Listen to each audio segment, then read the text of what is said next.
El Arca de la Alianza. Para unos es el talismán religioso más sagrado que haya existido. Para otros, es el arma de los dioses, la máquina de guerra definitiva, confiada a Moisés como un regalo divino. Se dice que si el arca es llevada a una batalla, los ejércitos enemigos son destruidos, las murallas de Jericó caen y los ríos se abren a su paso. Su poder es ilimitado. Nuestra aventura de hoy consiste en seguir las pistas del Arca de la Alianza en la historia y en la Biblia. ¿Dónde está hoy el arca? ¿Qué misterio se encierra? Comenzamos nuestro viaje en busca del arca perdida.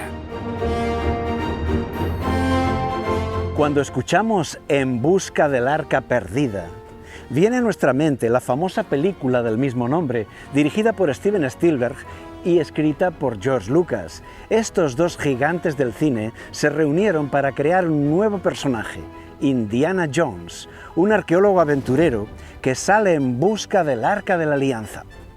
Se basaron en la experiencia de un erudito judío llamado Jones, que pasó su vida buscando el arca por el mundo sin encontrarla, pero el aspecto de Jones, como un rabino barbudo, no les convenció, así que le dieron a Indiana Jones la imagen del famoso explorador norteamericano Hiram Bingham, quien redescubrió Machu Picchu.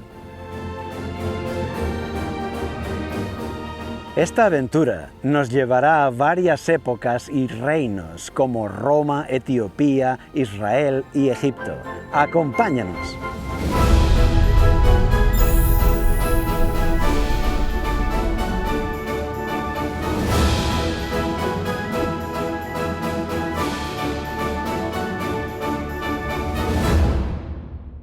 En la ciudad de Roma, en la Vía Sacra, se encuentra el Arco de Tito.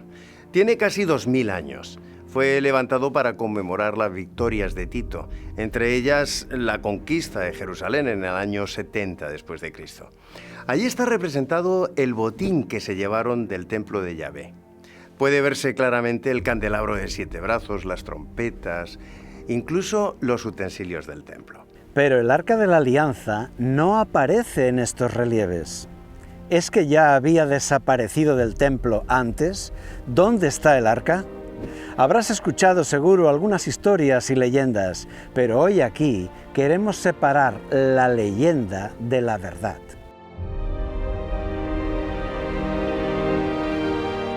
Otros han buscado el arca en Etiopía. Se cuenta que cuando la reina de Saba visitó al rey Salomón, tuvo un romance con él, del cual nació un hijo. Este hijo, cuando se hizo mayor, robó el Arca de la Alianza y se la llevó a Etiopía. Esto se hizo popular al escribirse en el bestseller The Sign and the Seal de Graham Hancock. Pero no olvidemos que es solo una novela con un tema de leyenda. En la Edad Media, los reyes de Etiopía necesitaban demostrar su derecho al trono. Para legitimarse, escribieron una historia legendaria e inventaron a ese hijo de Salomón que hemos escuchado por los medios, pero también el robo del arca. Dijeron que tenían derecho divino a gobernar, porque eran los descendientes de Salomón y David, y además Dios les había confiado la posesión del arca. Ellos crearon esta historia. Aún hoy, los sacerdotes de la ciudad de Aksum, en Etiopía, aseguran que tienen el Arca de la Alianza guardada en su templo. Nadie la ha visto nunca. Cuando se les pregunta por qué nunca quieren mostrarla, contestan: no es para proteger al arca de la gente, es para proteger a la gente del arca, porque si alguien mira el arca sin ser un sumo sacerdote consagrado, morirá en el acto. Y con ese argumento, la leyenda se mantiene, sin ninguna base ni en la Biblia ni en la historia. Sigamos buscando. Entre los judíos se cuenta la leyenda de Jeremías y el arca.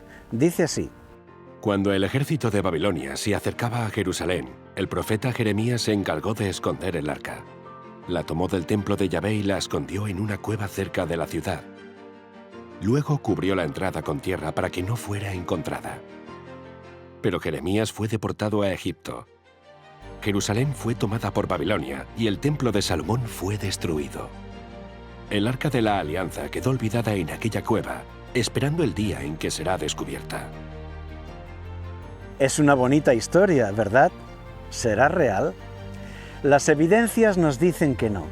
No debemos olvidar que este relato sobre Jeremías y el arca es solo una tradición.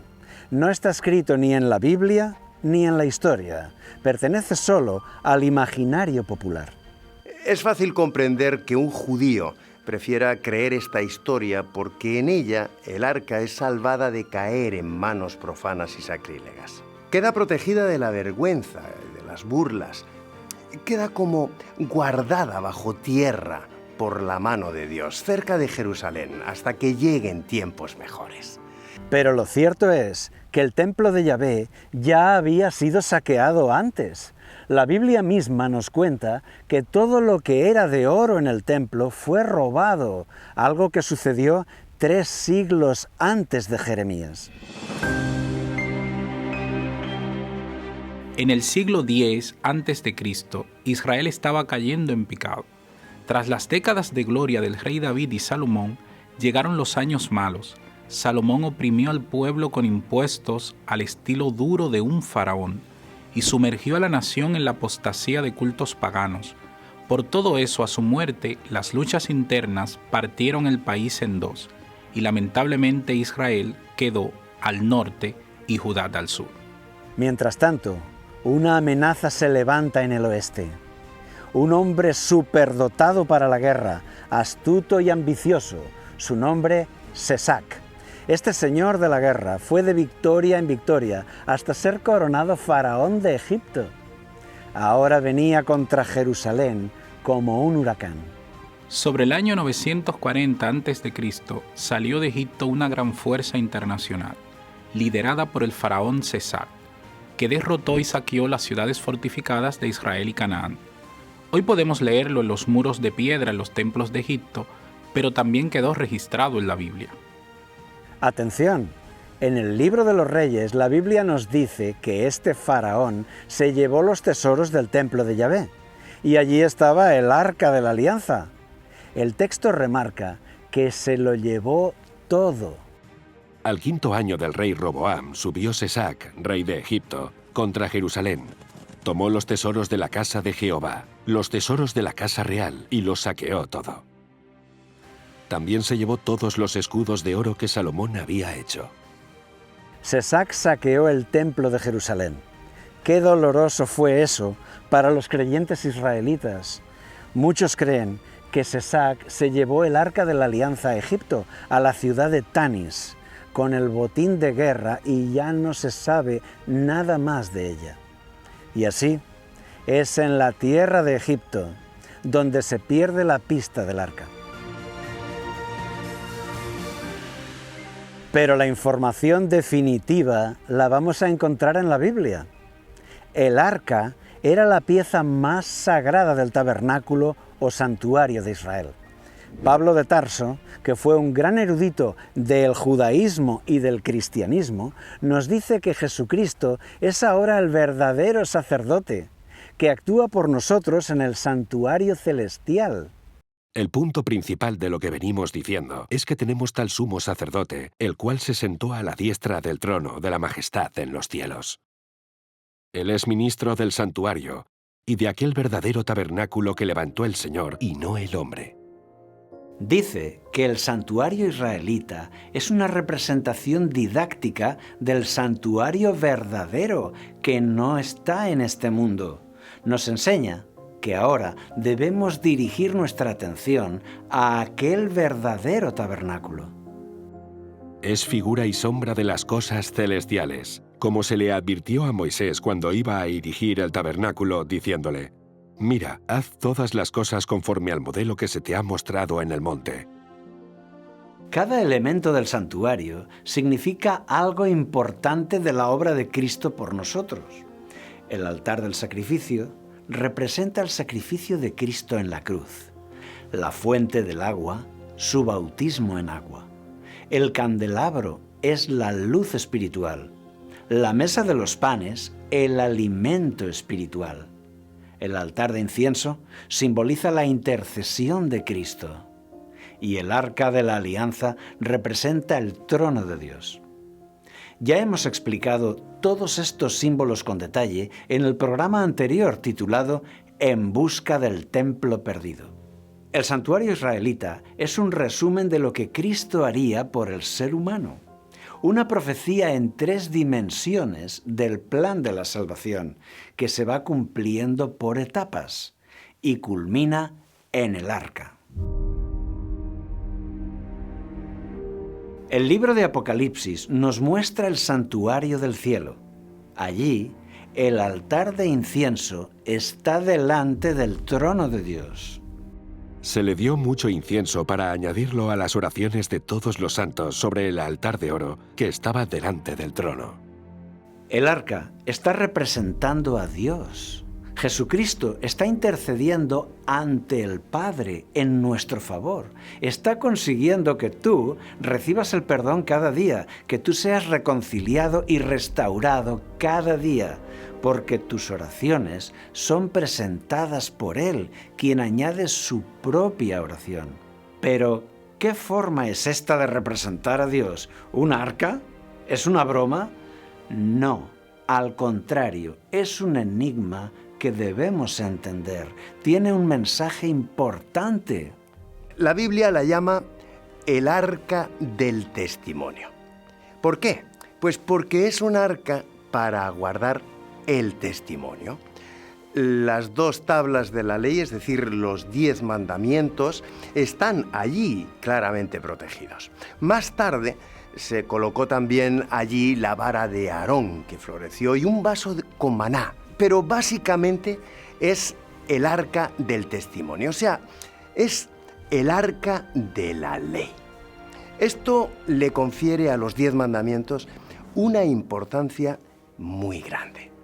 El arca tiene 2 piezas, las 2 con nombre propio y funciones diferentes. El arca, que es el recipiente, y el propiciatorio, que está encima. Pondrás el propiciatorio sobre el arca del testimonio en el lugar santísimo. El propiciatorio era la cubierta del arca. Estaba hecho de una sola pieza, de oro macizo, muy trabajado, con 2 figuras de querubines y una cornisa alrededor. Eso lo podemos leer en Éxodo 25, en los versículos del 17 al 21. Es la joya más impresionante que encontramos en el santuario. Pero lo más asombroso es su función. Recibe la sangre del perdón. Es la pieza número 7. De los 7 símbolos del santuario hebreo, esta es la pieza final y definitiva. Al final del año litúrgico estaba la fiesta del Yom Kippur, el día del perdón. Un animal que representa a Jesucristo es sacrificado y su sangre es derramada sobre el propiciatorio. Simboliza la sangre de Jesús, quien murió en nuestro lugar. Ahora su sangre es colocada por encima de la ley, pagando el precio por los pecados de todos los hombres. El propiciatorio no es una simple tapa del arca, es la pieza clave del tabernáculo que consigue el perdón del ser humano. La pieza que logra el objetivo del santuario, el perdón y la restauración del hombre. Por eso se le llama propiciatorio, porque hace a Dios propicio a nosotros. Así, en nuestra vida diaria, la ley nos muestra nuestro pecado y la sangre en el propiciatorio nos perdona. La ley nos condena, la sangre nos salva. De esta forma, Yahvé se reveló a sí mismo en el arca. La ley nos muestra su justicia, el propiciatorio nos muestra su amor, nos muestra su santidad y también nos muestra su misericordia, porque así es Dios. Para salvar y restaurar al hombre, Dios ha decidido mostrar esos 2 aspectos de sí mismo. La ley te muestra tu necesidad de perdón y en la gracia eres perdonado. El objetivo es conseguir tu perdón. En la ley entiendes que lo necesitas, en la gracia lo recibes. Aunque no tenemos el arca físicamente con nosotros, tenemos algo mucho más importante, su enseñanza y su mensaje. Así es Dios, santidad y amor son representación de su carácter. Este es el Evangelio completo, la ley y la gracia, y esta es también la identificación del verdadero pueblo de Dios. Como enseña el libro de Apocalipsis, aquí está la perseverancia de los santos, los que guardan los mandamientos de Dios y la fe de Jesús. En el Sancta Sanctorum de Israel no encontramos la estatua del Dios como sucedía en todos los templos del mundo. No se venera a una estatua como se había hecho siempre en la historia. No, esta religión es diferente a todas. Dios no quiso representarse como una gran estatua, sino con el Arca de la Alianza, mostrando su santidad y su misericordia, para que tú hoy mires a este arca y veas cómo es Dios y puedas adorarlo en espíritu y en verdad. Si tú no has vivido la experiencia espiritual de la ley y la gracia, a partir de ahora puedes hacerlo, porque ahora has encontrado el arca perdida. Hemos buscado el Arca de la Alianza y la hemos encontrado. No estaba en una cueva ni en un país exótico, estaba en la Biblia, disponible para todo ser humano. El objetivo del Arca no es ser un arma de guerra ni un talismán milagroso. Su objetivo es representar a Dios y su carácter, su ley y su gracia, su justicia y su perdón. Nuestro viaje termina aquí. Nos encontraremos en la próxima aventura y veremos que la Biblia sorprende.